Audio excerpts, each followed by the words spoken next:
Well, looks like it's Nintendo Switch 2 collection time. What up, it's your boy Jahranimo, and we're back in. So today, I've been thinking about doing this video for a while, and we're about a month away from the Switch 2 releasing here for June 5th. So I kind of want to start doing more content talking about a lot of my Nintendo Switch related things, like, the games I have, and, I'll do some of my favorite type games in the future. So today, it's going to be a beefy one. I'm going to go over my entire physical Nintendo Switch 1 collection. So grab your snacks and your favorite beverage, so we're going to get right into it. Oh yeah, just to kind of start as well, these won't be in alphabetical order. There's going to be slight order of like series and stuff like that, but I kind of just got them all together. So they're going to be out of order of release. They're not going to be in alphabetical order, so bear with that. But I'm going to just show you everything, kind of give a brief thing about them. So of course, first, Legend of Zelda Breath of the Wild. Needs no introduction, of course. It's what started all and Switch's success. There's the cartridge, of course. This is the inside art, Link climbing up a wall, the joy of climbing. Next, of course, we have Legend of Zelda Tears of the Kingdom. Link is high in the sky looking down on Hyrule. Explore, create, discover. And that's the inside art. Looks like that stone mural. And that's Ganondorf on the right. And that's the cartridge. Man. Super Mario Odyssey. Can you believe it's been like 8 years since a brand new full feature length 3D Mario game? I know we've had Super Mario 3D World plus Bowser's Fury, and I don't have that, but I know that's also popular too. But yeah, I love this game. It's like my favorite 3D Mario now. It's like bringing it back to Super Mario 64 and being like a collectathon like the 90s. So it's like the Banjo-Kazooie 3 I always wanted. And that's the inside art. It's the lyrics for the theme Jump Up Superstar, sung by Mayor Pauline. And that's the cartridge.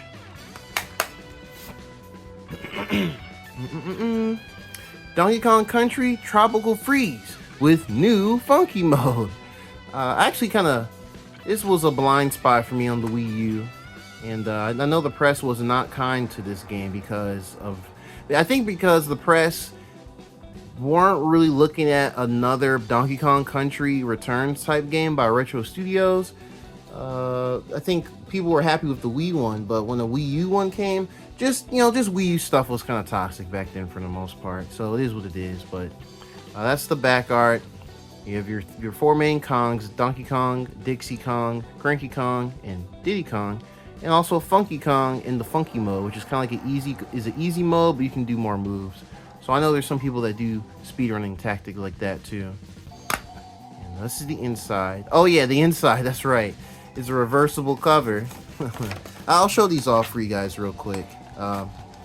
Especially for those that either don't have these or... Oh, that's just tough. Either you don't have them or you've never really seen it in a video before. So I'll go ahead and show you all. Hit the like button, by the way, if you're liking the video.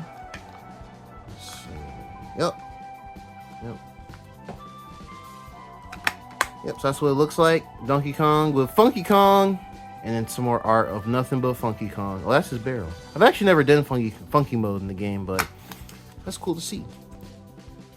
It's very, very cool to see.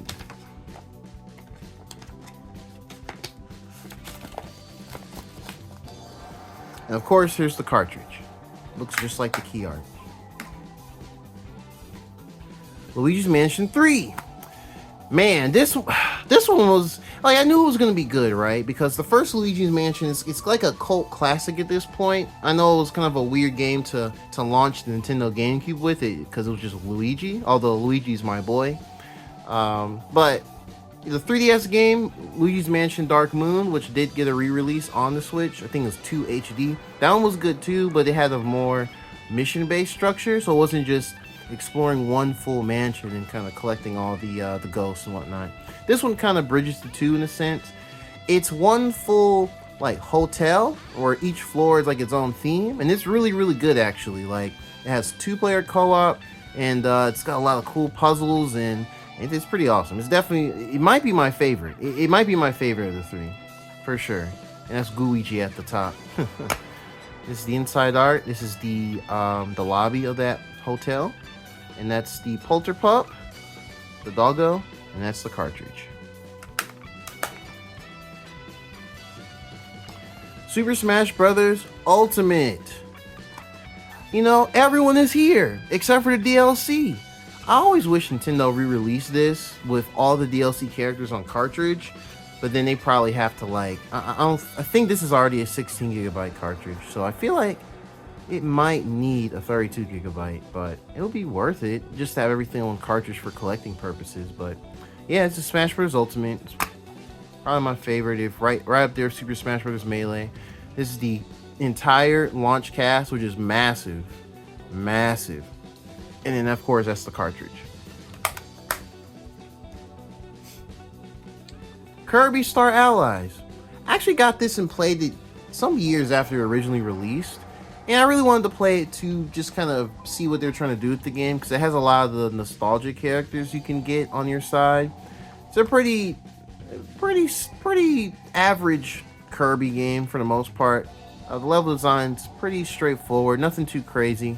But the main thing is it has 4-player co-op, and you can use the enemies as teammates as well, in addition to some other characters.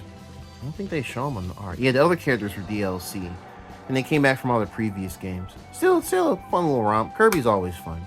Oh, and these are the these are the controls, how you can do your team up moves. You can make your sword to a fire sword by calling on the fire enemy. I don't remember his name. And that's the cartridge. Oh yeah, Yo-Yo came back too. Shout out to Yo-Yo. Oops. Splatoon 2. Splatoon 2. Splat your way to the top. This was a launch year game, which was back then surprised me because it only came out just 2 years and like 2 months after the first Splatoon did. And I actually got the game digitally originally. I got this physically, and that's why it's sealed. I can't open it and show you the cartridge, unfortunately, but I got this for strictly for collecting purposes, and I need to do the same for another game later. Like for Splatoon 3. Splatoon 3 I have digitally as well. So yeah, Mario Kart 8 Deluxe. Come on, it's like the best-selling Switch 1 game. I think it's at, what, 70 million? It's crazy. Crazy for a glorified Wii U port with much more content. But yeah, this one is like the Wii U game, except they rebalanced some things. You can use 2 items. They brought back the feather item in battle mode, and you have new characters like, well, actually no, you don't have new characters in this. You just have a Splatoon themed battle arena, which is cool. It's Urchin Underpass, and yeah, it's Mario Kart. This is the control guide, and that's the cartridge. Oh, wait, I didn't even know I had this here next on the list. Actually, I'll show it. This is probably one of the cooler releases to come out. And I think this came out, I think the year after the pandemic. I think this was a 2021 release. And I didn't actually know that Nintendo owned the property. But, Cruisin' Blast! Y'all, this game is dope. This game is super fun. If you grew up with Nintendo 64 or any of the arcade days of like Midway and whatnot, you're probably familiar with like Cruisin' USA, Cruisin' World, and maybe Cruisin' Exotica. I never played Exotica, but I found out about it later. But yeah, Cruisin' Blast. Apparently this company called Raw Thrills, they licensed the Cruisin' series from Nintendo. And this was an arcade machine, and like, you know, all the places you can go to, Main Event, Dave and Buster's, you know, things like that. But yeah, they made a Switch version specifically. It's really fun. That's the inside. There's no art, unfortunately. That's the cartridge. But this game is dope. Man, if y'all can find this for a good price somewhere, whether it be physical or digital, if you're, you know, digital gamer, I highly recommend it. It's a blast. It's just crazy, hyper color saturated. You know, lots of different vehicles you can use. You can race as a Tyrannosaurus Rex. You can race as like a double-decker bus. You can race as a helicopter. You can race as anything. It's just fun. It's got 4-player split screen. No online though, unfortunately. It is what it is. But this is a fun game. This is definitely it's gonna be a cult followed game, and I think it's one of those gems on the Switch. Don't really see new cruising releases like that. Very cool, very cool. Yeah. Uh-oh, that was terrible. Sorry about that. Yeah, this is the Metroid Dread Steelbook. It's the front, it's the back. It's like the key art, but just Steelbook. Steelbook. Okay, so it does have artwork. That's right. I think it's supposed to be like a Chozo architectural statue on the left, and that is the classic Metroid logo. And that's the cartridge. If y'all haven't played Metroid Dread yet, you're a fan of Metroidvanias, you gotta play this, or you gotta play Metroid Dread. It is a high quality Metroidvania, just top notch, like a top 2, top 3 Metroid game of all time. And I can't believe, was this Mercury Steam made it? They smoked this game, y'all. Incredible. Highly recommended if you haven't played it yet. Metroid Prime Remastered. So yeah, this was a surprise. This came out, what, 2-3 years ago? I think it was 2 years ago, actually. Nintendo... Well, actually, this is Retro Studios. They did this remaster. It's basically the base game, but with a really nice coat of paint. Really nice coat of paint. Looks fantastic. Still holds up. Has some different control options. So if you're not super into the GameCube style, you can change it to the Wii style. You can also change which control stick uses the, switching your beam types and your visors. So there's a few different quality of life changes to it, and it's great. Metroid Prime is a classic. The only reason why it's sealed is because Nintendo did a shadow drop for it digitally originally, and then they released the physical, I think, like a few weeks later. So I got the physical. I'm keeping it sealed. So unfortunately, I cannot show you the art inside nor the cartridge. I imagine it's just going to be Metroid Prime Remastered in the logo. But yeah, this is definitely staying sealed forever, though. Definitely staying sealed forever. Everybody want to switch. I don't have anything to say about that. Moving on. Oh man, another Steelbook, Monster Hunter Rise, banger. It's probably the best Monster Hunter game out right now.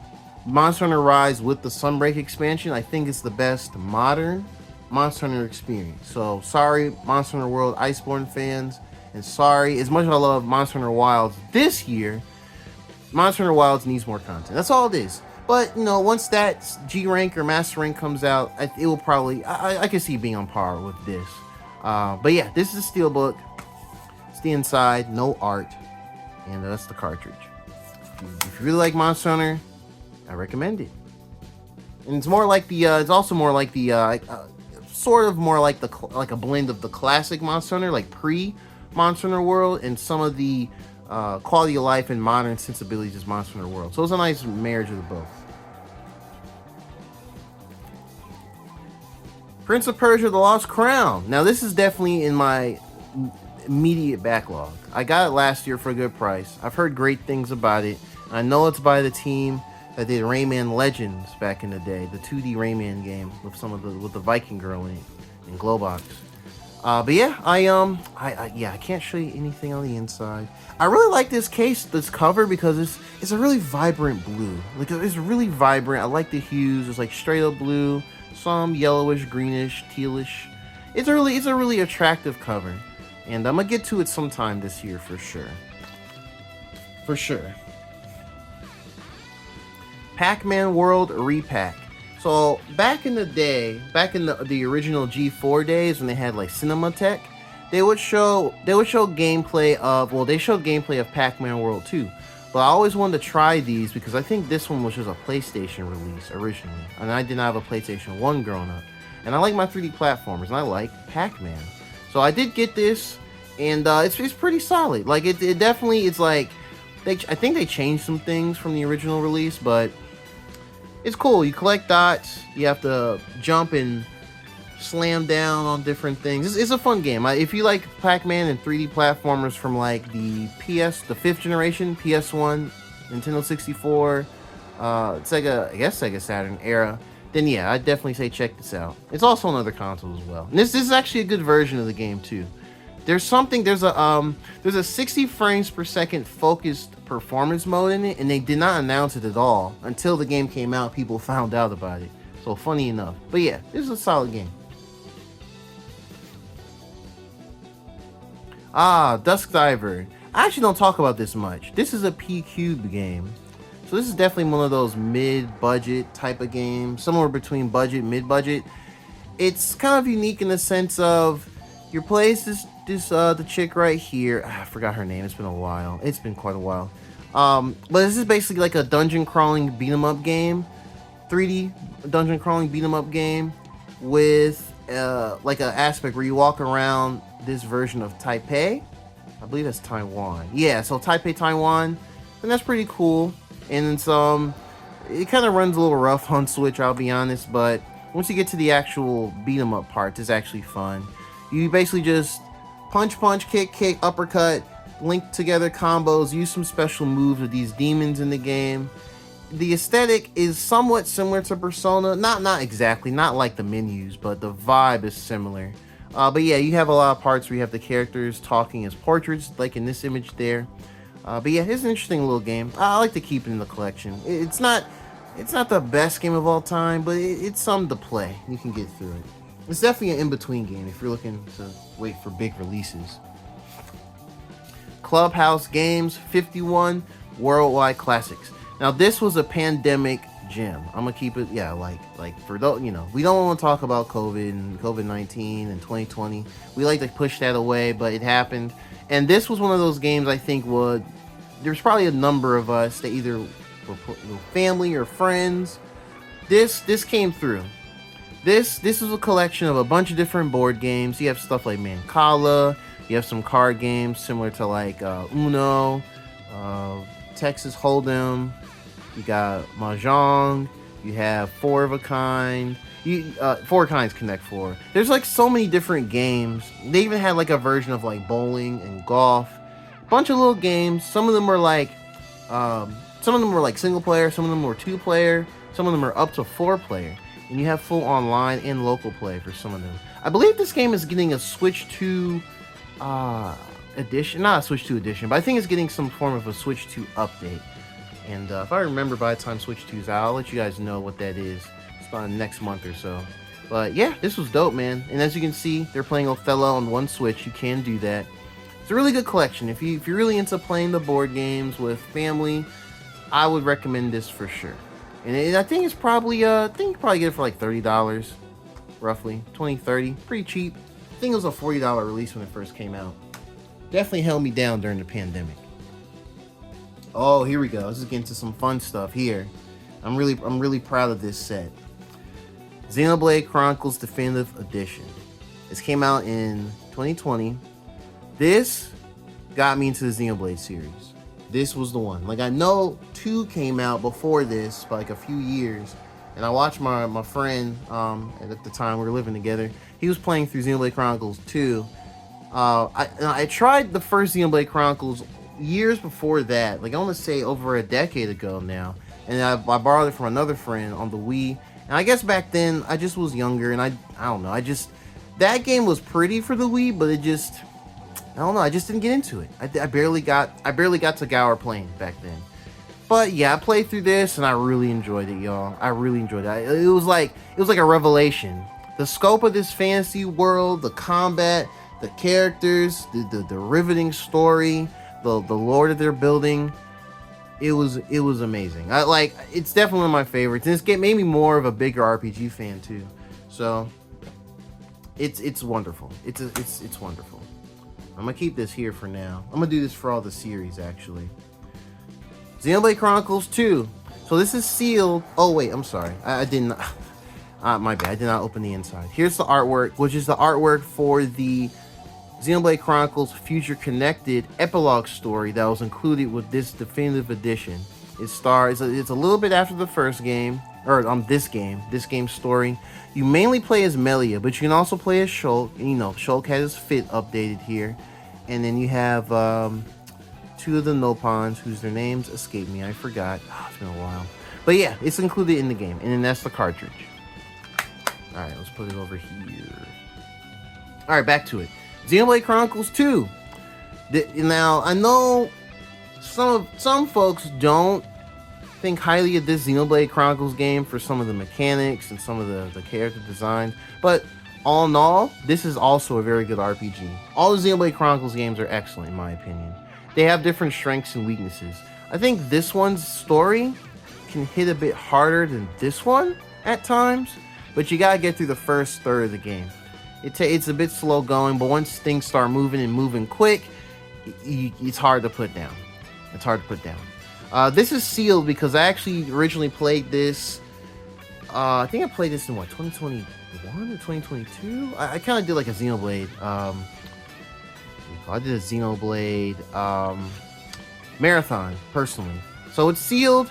I can't show you the cartridge, but it's likely the logo again because they're very straightforward with their logos. Onward to Elysium. So yeah, Xenoblade Chronicles 2. Yeah, buddy, I got it. Xenoblade Chronicles 2, Torna the Golden Country. So this was this is actually a separate release. It was part of the expansion pass for Xenoblade Chronicles 2. It's a separate story. It's a prequel story to this Xenoblade Chronicles 2 story. Features the story of Jin on the left and Laura, his driver, and talking about how Torna, the Golden Country, came to be and how the aftermath of certain events occur. Don't want to spoil it for any of y'all that haven't played it yet. I know it's older, but it's still worth playing through. I think if you enjoyed this and were interested in the world, you should play this for sure. Or if you want to try a Xenoblade Chronicles experience and you're daunted by how long they can be, this is also good too. I believe it's $40 standalone on the eShop. But this physical release was very rare at one point, and it actually went up for a lot. It was worth a lot in the aftermarket, but some other online retailers managed to do reprints, so that's how I managed to get this a few years ago. So I'm happy about it. It's sealed as well because I got the digital of this with the expansion pass. So it's gonna stay sealed forever. It's gonna stay sealed forever.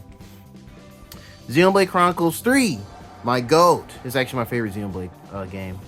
The main cast here, that's the homies right there. So yeah, you can see the similarities with this artwork in the first two games. That's all I'm gonna say about that. Live to fight, fight to live. Yup. Here's the inside art. It's our main crew at the camp. At campfires at night. This is a mechanic in the game. Everyone's chilling. You can see them talking with each other. You can improve their stats and augment. And that's the cartridge right there. This also got a release similar to Torna, the Golden Country, but it did not get a physical, which is unfortunate. Very unfortunate. But yeah, and of course, Xenoblade Chronicles X Definitive Edition. I actually broke down, got the Wii U copy on eBay back in 2021 because I really thought after these three came out that Nintendo was not going to do a definitive edition of this, or should I say Monolith Soft. But yeah, they finally did it. It came out this year in 2025. What a pleasant surprise. This is one of the best Wii U games, and it got a lot of quality of life. It got a final story because the original game infamously ends on a cliffhanger.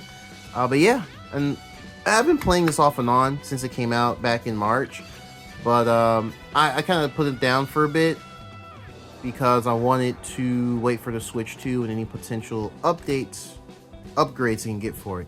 But yeah, this is the artwork. This is one of the new mechs in the game. They're called Scales, and that's the cartridge down there. So yeah, this is the full Xenoblade series on Switch. Wonderful. We love to see it. Okay. Let's get to the next stack here. The next stack. Hold on. Alright, there we go.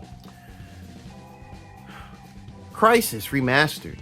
So this is the, as the name says, is a remaster of the original game, Crisis.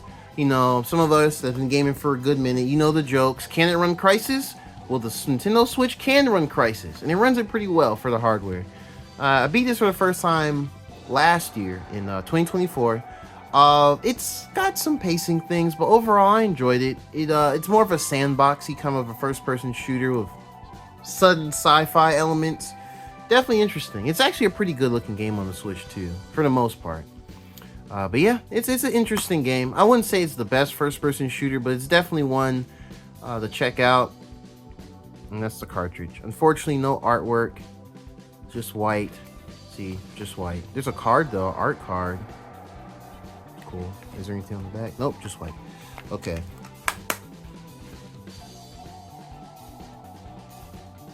Crysis 2 Remastered.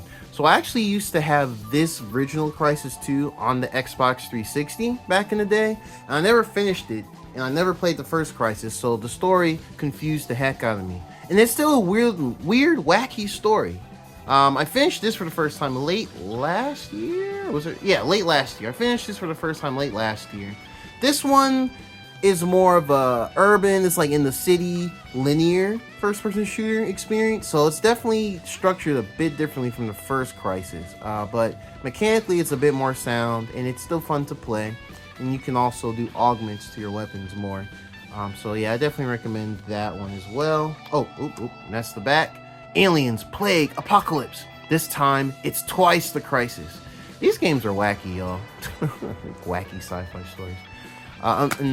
Again, no artwork inside. We have an art card. And then we have the cartridge. Crysis 3 Remastered. I was actually going through this this year, or early this year, 2025. I kind of put it down. I think I played like the first 3-4 missions. Actually, gameplay wise, this is probably going to be my favorite of this trilogy. And then we see on the cover our main character, who this is Prophet. This is, you can use a bow and arrow, because back in that era, I think this was the early mid 2010s, there's a lot of games with bow and arrow combat, which is very satisfying when done right. But this game kind of does a mixture of the first two, where it's kind of open. It's it's like a mixture of island or grassy and then city urban environments, but it's more open-ended. So it's linear, but each area is way larger and wider and more vertical in some aspects. So but gameplay wise, I did enjoy this the most, but I haven't finished it yet. I'm gonna probably get through it sometime this year though. I might actually put this in the Switch too, and hope that some of the visual performance, like the resolution, can get cleaned up. But other than that, it actually looks pretty good on the Switch one as well. But yeah, that's it. And of course, no artwork, but there's an art card. Prophet in a foresty, overgrown area. And that is the cartridge. Boom bop pow. Hope y'all are drinking water, by the way. Okay. Marvel Ultimate Alliance 3, The Black Order. This is definitely, it's actually hard to get. I think this physical is actually hard to get. You might be able to get it like $50, like officially, but I think it's gone up in price just a smidge. But yeah, this is a fun game. This is actually one of those games I'm going to put in the Switch 2 and see if there are any improvements for performance. It's a Koei Tecmo game. They licensed the Marvel Ultimate Alliance series, which is really cool because the first two Ultimate Alliances were done, I forgot what was it, Raven Software? Raven Software and Activision. And it had a slightly different tone. This one is more colorful, more comic-y. As you can see, we see Wolverine front and center, then Iron Man, then Spider-Man, then Captain Marvel. All sorts of characters are in this, from the Guardians of the Galaxy, various mutants. The Fantastic Four is DLC. You got some of the Defenders. It's a great game. I think it's a really good game. Really good to pick up and play with friends. You can play it online and run through. There's a lot of grind to it as well if you want to max out your character's capabilities. And it has a bunch of DLC for like Fantastic Four, X-Men, Midnight Suns characters like Blade and Moon Knight and Morbius. So, and the Punisher. But yeah, I really enjoyed this. 2019 was a great year for the Switch. Those are the Infinity Stones. And that's the cartridge. Thanos. Capitalizing on that MCU hype. Here we go. Hyrule Warriors Age of Calamity. This game is actually a lot of fun. It's a Dynasty Warriors type of a game, but with a lot of characters from Breath of the Wild. And it's supposed to be a prequel to Breath of the Wild, which is depicting what happened during that great calamity, like the war between Calamity Ganon and all of his forces, and you know, all the champions. So you get to play as the champions, like of course Urbosa, and then Mipha, Rivali, and then Daruk. Zelda's there, Link is there, and this character is there. This game's story is kind of odd because it takes a turn halfway through, and that's all I'm gonna say about that. But it's entertaining. I do like this. Game has really rough performance though. Hopefully it does get improved on Switch 2 as well. This is the artwork, just Link as a soldier swinging the sword around, and this the cartridge. We're actually going to get a newer version of this on the Switch 2. It's Age of Imprisonment. I'm actually looking forward to that a lot. Thumper. Now this is an indie game. This is going to start, actually this is going to start my limited run physicals I have. Thumper. This came out like in the first couple of months of the Switch in 2017. It's like a rhythm-based action type of a game where you're this beetle and you're going through like this really weird space cosmic path, and you have to like fly and slam down and thump, and you have to like grind against like these metal walls. It's kind of hard to describe. I do have some videos on my channel of the game. Just search Thumper and Jahranimo, you'll find them. It's really intense though. I think it's one of these games that made me stress out when playing, but it's really fun. Not like Dark Souls stressed out, but like it gets so intense at times and you have to react really quickly. It can put some pressure on you. But yeah, it's a limited run release. What number release is this? Is there a way to tell it? Oh yeah, there it is. It's limited run release number 9. Oops. Totally forgot that would happen. So this came with a limited run card. Just another visual. It's always about those pyramids or those big triangles. This is a manual. If I can pull it out. Can I pull it out? Yes. This is the manual. Here's a tap A over the white rectangular thumps to thump. Yeah, so.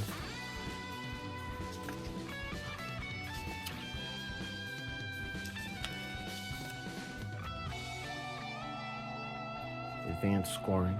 This does have a high score leaderboard system.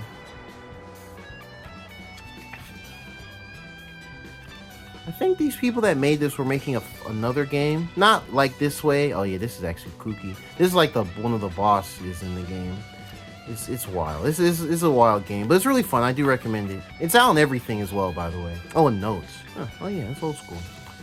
And yep, and that is the interior artwork. Very surreal looking game. And that is the cartridge. Very cool, very cool, very cool. This was a really fun game. All right, next in the limited run, Valhalla Cyberpunk bartending action. So I was intrigued by this game from, I think it was one of the indie showcases that Nintendo would do for the Switch. And this is a visual novel where you play as the main character named Jill Stingray. That's our character in the front there. She's a bartender, as you expect. It's really about like this fictitious, futuristic, cyberpunky LA. And you work at this bar called Valhalla. And it deals with a bunch of different characters in that world and their issues, and you know, you basically make drinks for them and you kind of go through. There's a storyline to it, but it's a really good game. It in this indie space, I think this game is really highly regarded. It's just a really good visual novel, and it got me more into visual novel games. I haven't played a ton. Excuse me, I haven't played a ton of them, but you'll see a few more in my collection here as we go along. But yeah, this is great. This is really great. And the cool thing about this version too is when you play with Joy-Cons, you can kind of shake them to like simulate shaking or stirring when you're making the mixed drinks. It's a neat game. And the soundtrack is a vibe too. It's by Sukuban Games. Yeah, this game is a vibe. I really dig this game. It's a little art card. That's Jill as well. And I believe that is Anna at the top. She's a very unique character. This is Jill? Yeah, I think that's Jill. I haven't looked at this in a minute. So this is all this artwork. Yep, so that's Jill again, and that's Anna. Why is she like that? You gotta play the game to find out.